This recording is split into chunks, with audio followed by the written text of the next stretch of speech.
Hi, everybody. I'm pretty excited to have my first podcast. And obviously, the only person that I could ever choose to be on my first podcast would be the first person who told me I should get into the martial arts industry and get out of the fitness industry and start helping the martial arts schools. And at the time, I remember telling him, I said, I don't know anything about martial arts. And he said, I don't know anything about Wing Chun. No, he didn't. He said, I don't know anything about karate. He said, it doesn't make any difference. So I want to welcome you guys today, and my very special guest, Sifu Muhammad Ince.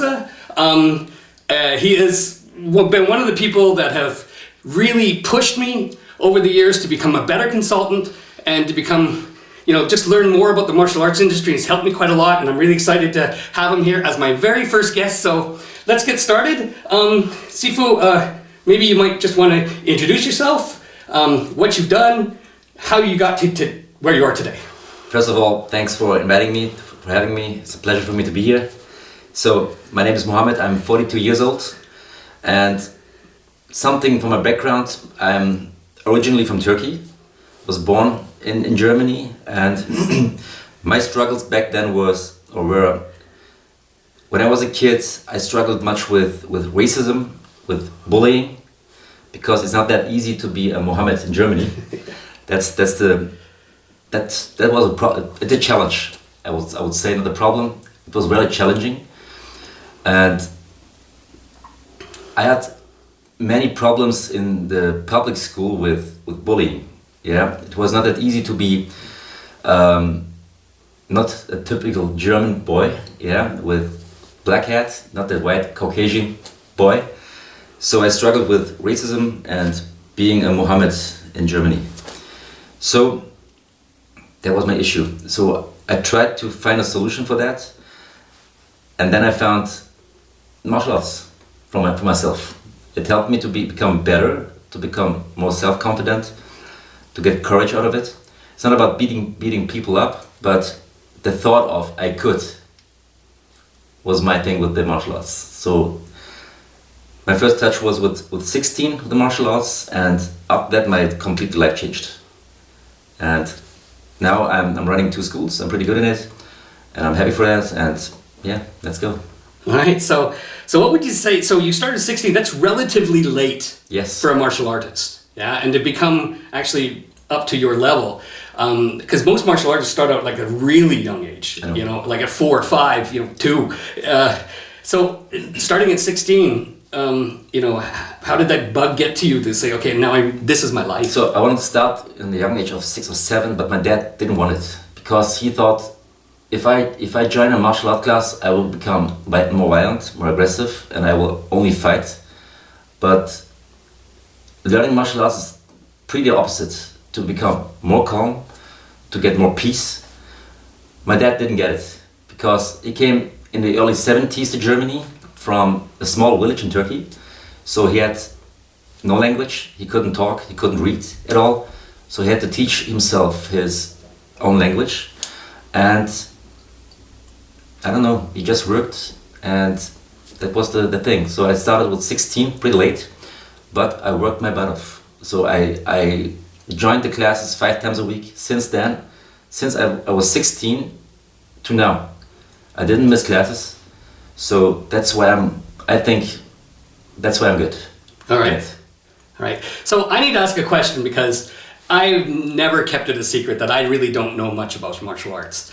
So how come is it you guys have like Wing Chun, Wing Tsung, Wing Feng, Kung Fu, Wing Chan? There's 10,000 different names for what you guys all do. Like, what's up with that? So Wing Chun is a Chinese martial arts. It's in Chinese, we have the Wing Chun symbols in China. When it comes to Europe and to the Western world, especially in Germany, there are tons of and couples of writing types. It's only because of the copyright. Really? So the stuff is the same. Okay. It depends on which teacher you have, but it's spelled out Wing Chun, not Wing Chun or Fing Tung or Ching Chong, I don't know, but it's Wing Chun. It's only about the copyright. Okay. That nobody can sue you. That's it. Really? Yeah, that's it. Okay, because I know I do figure there's a difference between karate and taekwondo. Yes, but the one is Japanese, the other is Korean. Right. But Wing Chun is Wing Chun. You can't mix it up.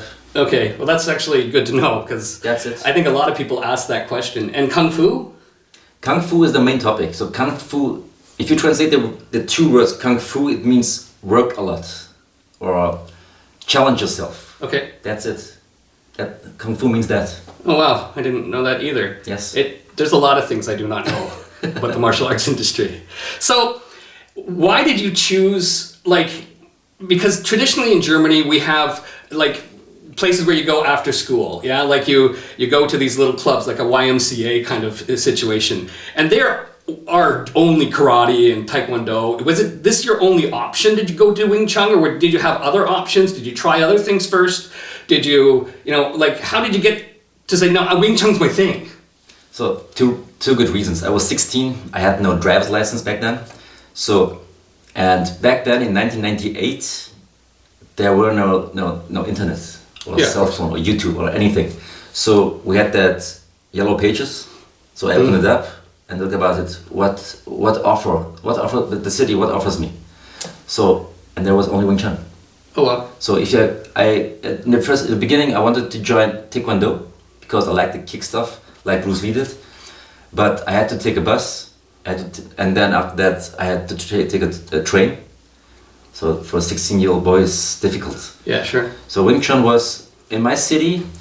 That's the first reason why I started Wing Chun, and the second reason was my cousin is married to one of the biggest guys of Wing Chun. His cousin, his name is Emi Bostepe. So his cousin is married to my cousin. Oh. So that's why I wanted to learn Wing Chun so bad, because he was a big name. He's still a big name for me, and these were the two reasons. So let's proceed then. You're 16 years old, and if you're living in Germany, then your parents probably want you to be a plumber, some kind of trade, that you can look back on, and here comes you, and you're growing up in the system, and you're like, I'm gonna open my own school. This is before internet, this is before TikTok, this is before everything. How old were you when you opened your first school? I opened up my school when I was 21. You're 21 years old. I'm still a kid. You're a child. Yes. Yes. And so I mean, this is a big thing. What parent would go, gee, that's a good idea? Germany at all. Never. So my dad was my biggest competition. Really? So it was really tough to talk to him, and it was my dream, and I wanted to protect this dream, but I couldn't tell him what was my dream. So he understood that. So it was a very tough time. So I had no clue how to run a school. Everything began with a dream. So I wanted that so bad.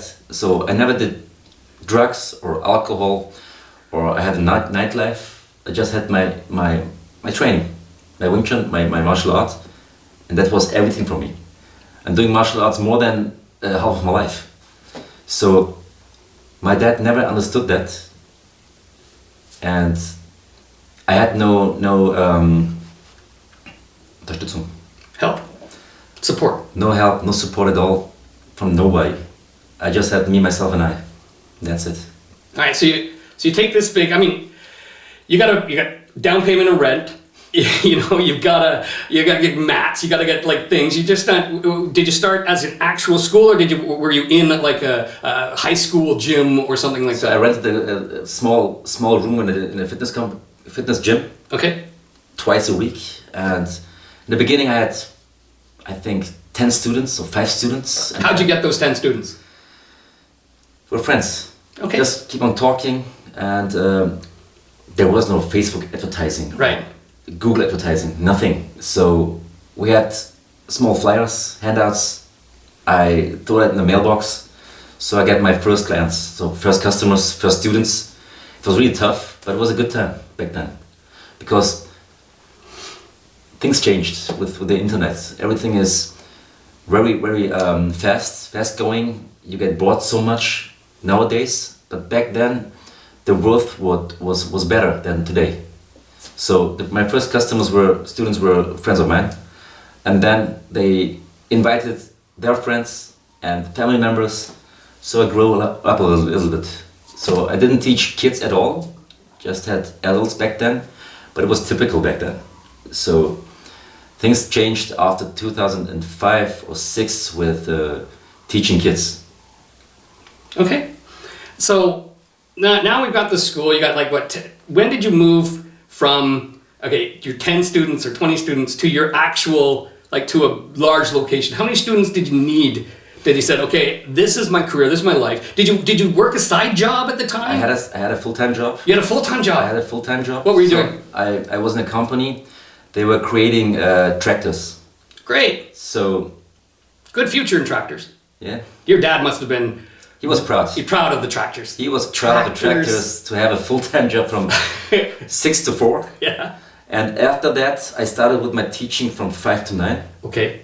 Every single day. All right. It was very tough. I was married back then. I had my daughter in 2009. After 2009, many things changed. I started with teaching kids, and I worked my butt off. It was really tough, but I wanted to achieve that goal. I wanted to become a full-time instructor, quit my full-time job, and just needed 120 students to achieve that goal. That was right. The aim was to achieve 120 students. It was very tough to achieve that, but after I achieved that, I could quit my job and focus on my studio, my school. All right. So how long did it take you to hit 120 students? It took me a long. So I started my studio in 2003 in November. So now I have my studio become 20 years old in November. I'm very proud of it, but it was ups and downs, of course. 2012, I achieved 120 students. So it took me 9 years to achieve that, but it's okay. It's a process. I had to grow with that everything, with the work. So in 2014, I quit my job, become a full-time instructor, and yeah, the rest is history. The rest is history. So now we're at a point in your career where you now have a bunch of schools. You're traveling around the world. You're teaching Wing Chun all over the world. You're teaching your art. What is it so special about that which you're doing that is that other people I know you're often in Los Angeles teaching there. What is it so special about that what you're teaching that nobody else is teaching right now? Why are so many people coming to your seminars? I think the fire inside of me burned much more than the fire outside of me, and giving back that energy, that what the people feel. I think that makes me so special. So I'm living by example. Everything what I teach, I do in my personal life. Don't drink alcohol, have a healthy life, to have a good mindset. So get rid of depression. Okay, I've been through a lot, even that, and I'm pretty good in motivate people. Okay, that's what I do. So you did touch on something, and we've talked about this before. Depression is something that a lot of people don't want to talk about, but it's a fact. And yes. Of course, if you're teaching in a school, there's a lot of pressure. You got employees, you got students, you got kids, you got rent, and we all have to deal with depression at one point in our lives. And I know you struggled with it. I know a lot of people out there who struggle with it. How'd you get over it? Or are you still over it? So, my thing was I was married. I have 2 kids, and the beginning of my depression was when I get divorced. So after I get separated from my wife, now ex-wife, it was tough for me. Everything changed. I was alone, by my own. My family didn't support me at all because of my 2 kids. They thought, okay, you get divorced, you get separated from your wife, and you will leave your kids. But that never happened. But being on your own with your own mindset, it's the toughest thing ever. So if you talk about depression, let's talk about depressed. It's 2 words. You need a deep rest, right? So friends of mine talked about get a therapist, you need help and everything. But if you want to get rid of that, you have to change something in your life. Okay, your mindset has to be changed. So I went to a therapist only twice, and that's it. He asked me some questions. Okay, tell me, what's your problems?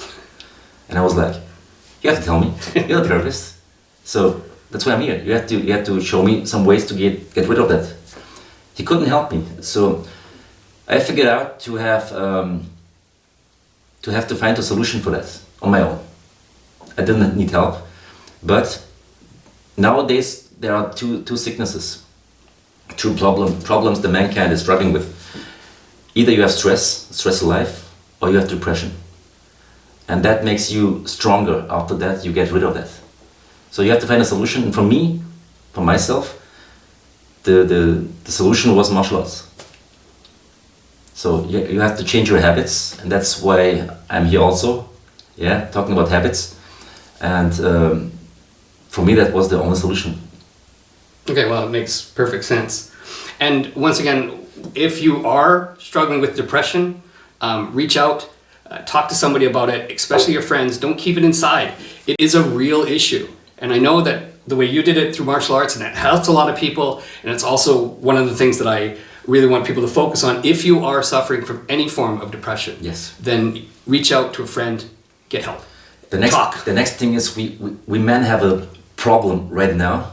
It's a big issue. If you are married or you have a girlfriend, you can't show weakness.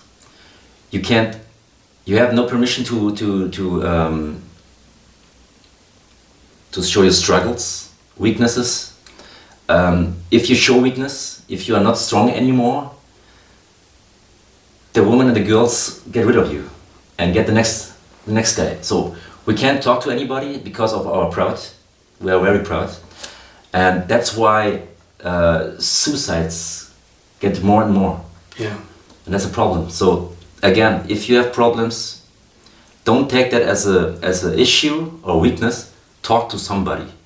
You can't find anybody. You can't find me or Lance here either, but talk to someone. It's very important. Yeah, I definitely agree. So let's move on to some more positive things but it's important to talk about that. I want to move on to some positive stuff because even though we all know you grow through your failures, yeah? Definitely. It's also pretty cool when you're pretty successful. So I don't want to talk, we know about, and everybody knows about failures, but let's talk about some successes that you had, some of the big things that you said, like, that was the coolest thing that has happened to me in a very long time. So last year I visited a friend of mine in LA. On my trip, I just wanted to have vacation at the time out from my job, just to have vacation and see another city, another country, and America's a dream for me. So LA is the best thing that could happen to me. And when I watched the movies back then when I was a little kid, every movie was in LA, right? So I was there in Hollywood, in Hollywood Hills and Woodland Hills, and I started to do seminars there. So I showed some little stuff from Wing Chun. The people appreciate it more than here in Germany. That's obvious. And I have a little bunch of followers right now. Now I'm traveling back and forth every 3 months to LA and teach there. After the teachings, a magazine called me in LA, and I'm on a cover of a magazine with 20 pages of an interview about me. Next year I'm invited for a book, for martial art books. 3 DVDs will come out in California, and it's like a dream for me. Okay, so, and now he's being very, very humble, because I know as well that he's, that a TV team followed you around for one of your trips. So why don't you talk about that? Yes, it is. So they called me, a couple of TV channels called me to hang out with me, to film me. And this time last month in October, they joined me to LA. So they filmed me in Germany. And then we went over to Hollywood, to the Walk of Fame. I had a black belt test there. I'm a part of the testers in California. So they filmed my teachings, and yeah, that's it. And you also trained who? The LAPD. The LAPD. Okay, so like I said, he's a very humble man, but at the same time, this is like a really big thing. You're like, to come from another country to go to America, like it's like the dream of, I think, every martial artist in the world is to be like well known, because the old days of the Jackie Chan, the Chuck Norrises, what all their names are. Those really seem to be a long time ago, doesn't it? Yes, so I always tell that to people. So in the 70s we had Bruce Lee, in the 80s we had Jackie Chan, in the 90s we had Jean-Claude Van Damme. So in the early 2000s we had Jet Li with the movie with Aaliyah, Roy Must Die. And after that the martial arts scenes went down. So we have no role models anymore. Right, and then people at that point as well, they could start identifying as a different gender as well. That's another issue, but we don't need to get into it. I don't want to talk about that. but I mean, I don't want to correlate. Correlation is not always causation. But the thing is that when I grew up as a kid, you just watch that stuff and you're like, damn, I want to be that guy. I want to be that guy.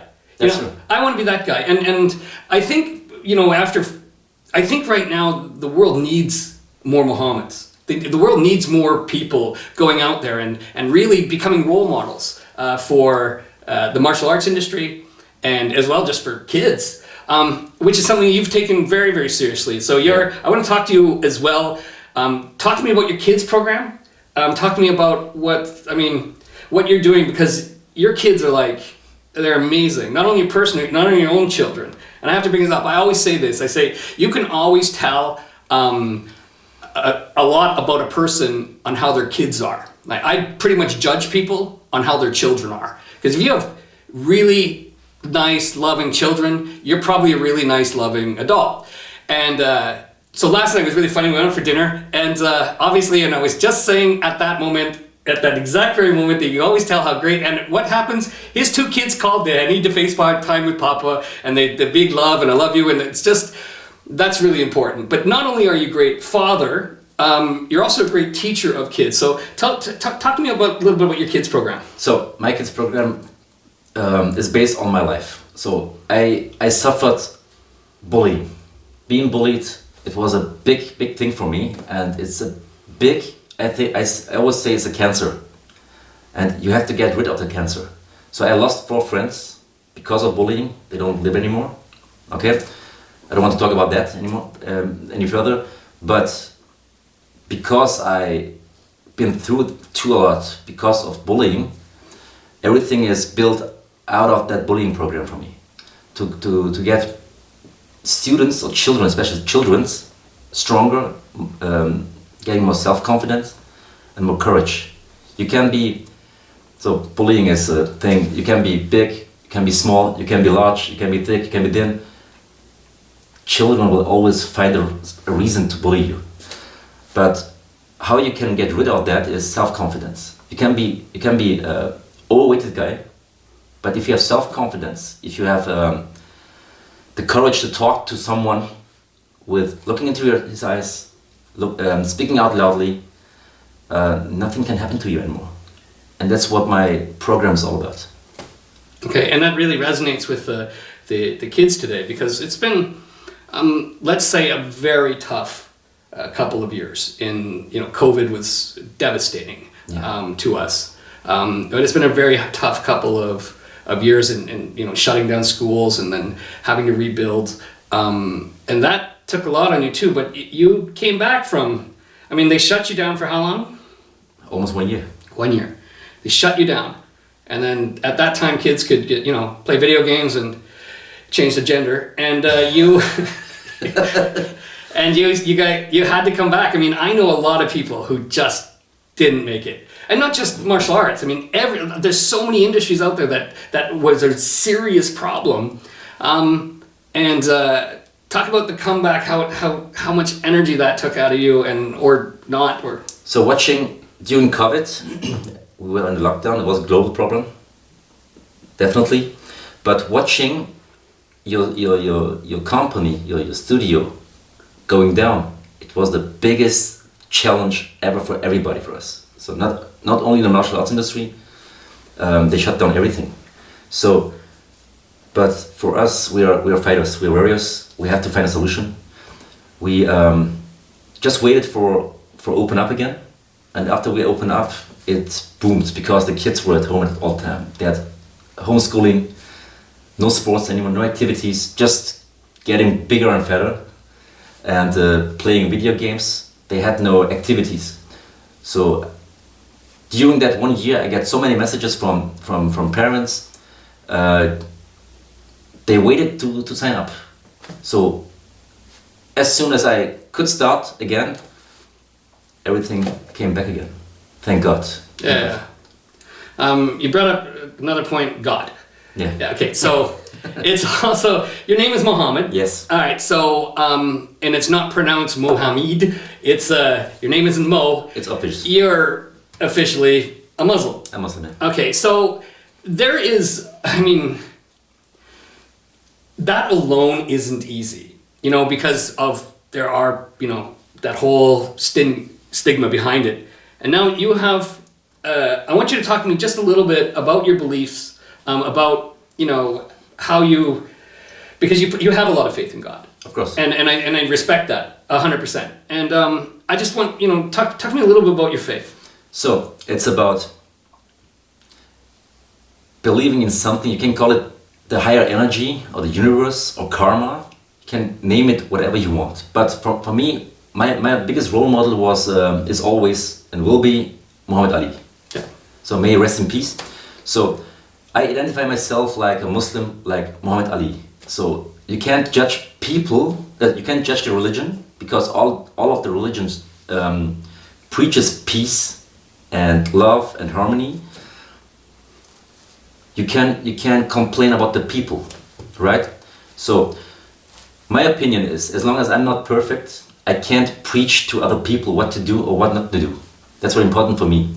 And we are human beings. We will never be perfect. So I have to be a good guy for myself, out of the religion. So doesn't matter which religion. But I don't know what to say it. Becoming a better person is my goal. Every single day. Becoming a better person than yesterday is my goal. It's about discipline. Yeah? The religion teaches me to have discipline, to fight my own demons, and that's it. It's important, and I think, because I do believe that you need to be, you know, responsible to another person out there, and sometimes in your work and your business you don't have that. So we talked about your past and we've talked about your present, and I want to know about your future. Where are you going? So I want to go deeper into martial arts scene in America, definitely. I want to start a challenge, Okay. A 30-day challenge for kids and for adults, of course, especially kids. But then after that, I want to go to the women's scene and for the men. Yeah, I want to challenge them to change their habits in 30 days. Okay. So that's my next goal. All right. So through martial arts. Through martial arts, to become healthier, to get in shape, and to change your mindset, to get rid of depression, of course, to get rid of anxiety, and that's my mission right now. Okay, so that's where we're going. Yeah. So when's your next visit? When are you going back to the States? When's your next event? Hopefully March. Okay. I have that thing with the DVDs and with the book, and then I will start with the 30-day challenge, and I hope in every state in America. Okay, but you're going to start in LA. Yes. All right, so there you're going to be down in March. So obviously anybody who, you know, thinks that might be a cool thing to do or get on it, I'm sure you're going to give us your information later where they can contact you. So let's go away from the martial arts industry, and I'm going to ask you a very personal question. Okay, cool. All right. So I thought about this as well. I mean, how are your kids dealing with, like, you've got two really great kids. I know them just from FaceTime and stuff, but how are you, like, you're a role model for everybody. I try to, yeah. Yeah, so for all the kids. But you can't always be that we all screw up sometimes. Of course. So, I mean, are you on that pedestal of your kids, or do they make mistakes? Or talk to me a little bit, because I want people to understand that this isn't, we're not all perfect. I don't know if you knew that. No. Yeah. I'm not perfect. And so I want you to talk a little bit about the struggles you have personally. So I'm a human being too. I have a 14 years old daughter. I'm struggling right now with 14 years old. Yeah, teenager, right? So they have their issues. She's really emotional right now, and I don't know how to handle that as a father. So I'm not perfect at all. I'm a human being too, but it's really tough. I'm divorced. My daughter is living with me. It's really tough to educate her, to not harm her, to treat her very well, and it's a big competition for me, definitely. To having a little boy who started with the public school. He's in first grade right now, and now I have a problem with bullying with him. Really? Yeah. You? Yeah, me. And that's like that's the reason I asked the question, because it's like people just expect that that's cakewalk, and if you can do it, and then anybody can do it. But so he's my mini-me. He's the same like me. He has the same feelings like me. What I had in the past when I was graduated to school and first grade. So now I have to begin from the scratch again. To make him self-confident, to get him to more courage, and get rid of that cancer again, bullying. So now we start to make him more secure and safe against that problem. Well, that's really cool, and it's also, everybody deals with this, Yes. It's I don't think it's not an issue that. And I don't have a problem to talk about that. So in my studio, in my academy, the parents came with that problem. I have a problem here with my kid. He's too shy. He can't talk out loud. He have no self-confidence. He can't protect himself, defend himself. And now last week I talked to the parents of my students. Now they have the same problem too. So we're in the same boat, but we can raise up together. Yeah, that's very cool. Yeah. So now we're going to go and touch on a couple of the things that we experience, and that a lot of people experience, is the competition that you have. So you're not the only martial arts school. I don't know if you knew that. Yes. Yeah, you're not the only martial arts school. I heard about that. Yeah. So if you go into martial arts school, when you told me I got to get in this industry, I was like, oh, cool. And then people were talking about, we have this so much respect for, the Buddha concept. We love each other. We don't call them competitors. We call them, people who worked in the same industry. And I've just been amazed that there is no camaraderie here between, the kickboxing school down the corner and your school. I wanted you to talk to me about like competition and what because a lot of people try to copy you. Yes. Like I've seen people try to copy your concept and like charge it like $1 for it, So talk to me about competition and what you're doing with competition and how you're dealing with that. In the beginning it was very tough. So to having a martial arts school in Germany is very tough. So everybody can open up a studio, without knowledge. That's the issue. So I was living by example. I lived for that. It was my dream. I wanted to learn that. I worked my butt off for martial arts, opened up a school. I wanted to give that fire that burned inside of me to the people, to the students. That was my goal. So there's a difference between open up a studio to being a martial artist and open up a school and being a businessman.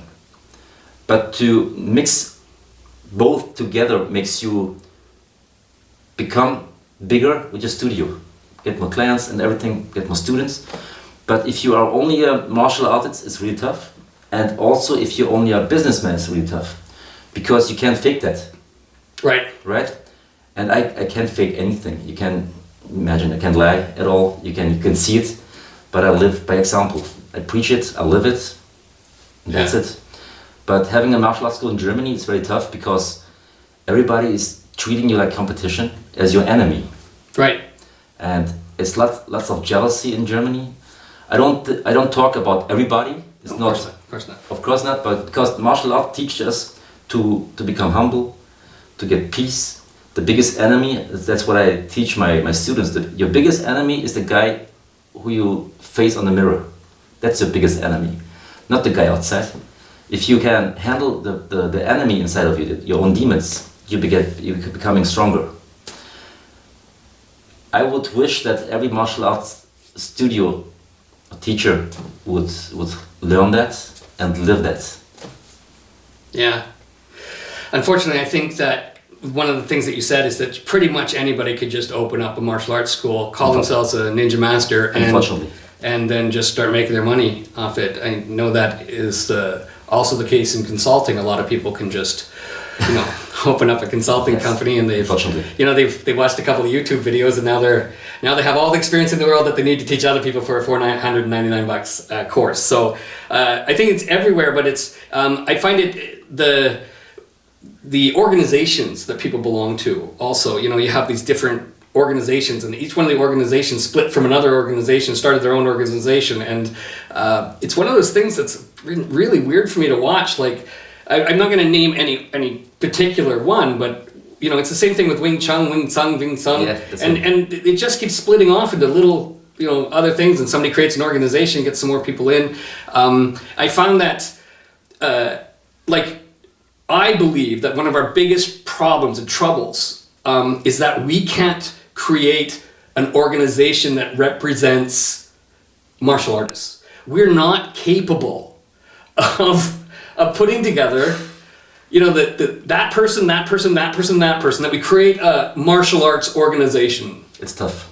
It's tough because their own ego is too big. Right. That's the challenge we have especially in Germany. The ego is too high. I am the master. I call it Sifu mentality or sensei mentality. You can't know everything. Yeah.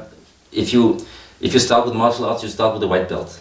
If you open up a business, you need a consultant, you need a mentor, because you're starting from the scratch. You can't know everything. So you need help. Like you start with a white belt, and it's a process. You need help, you need a mentor to becoming a black belt, and it's the same in the business. So my wish would be to put all the martial arts schools together, just to brainstorm together. It would be the best thing ever. What could happen to Germany at all, but it's really tough. Yeah, we tried. Yeah, we tried to put together, and we got a few, but we still couldn't agree on anything, and it is it's like a religion if you think about it. It's like we're asking, the Muslims and the Christians and the Jews just to sit at a table and just figure things out. I have the right thing. Exactly. So, well, I want to thank you very much for being here. I had a really great time last night with you, just talking about just the old days and everything. And and you're the reason that I'm in the martial arts industry. I wouldn't be here if it wasn't for you. For me, I know you since 2008. Yeah. Yeah. For me, you're the best when it comes to everything. Nah. So it is what it is. Yeah, okay, Don't be so humble too, right? But thank you for your help for everything. Appreciate it. Thank you so much. Well, I appreciate your honesty, because that's where we're going to go. Once again, why don't you tell people about your social media, where they can get a hold of you, websites, anything you need. Again? You give people out there your social media. Yeah, of course. Where is it? What do you? So they can reach you on what? You can reach me on YouTube, on Facebook, on Instagram especially, and on TikTok. All right, there we go. So thanks everybody. Hope you enjoyed that, and have a great week. Bye bye.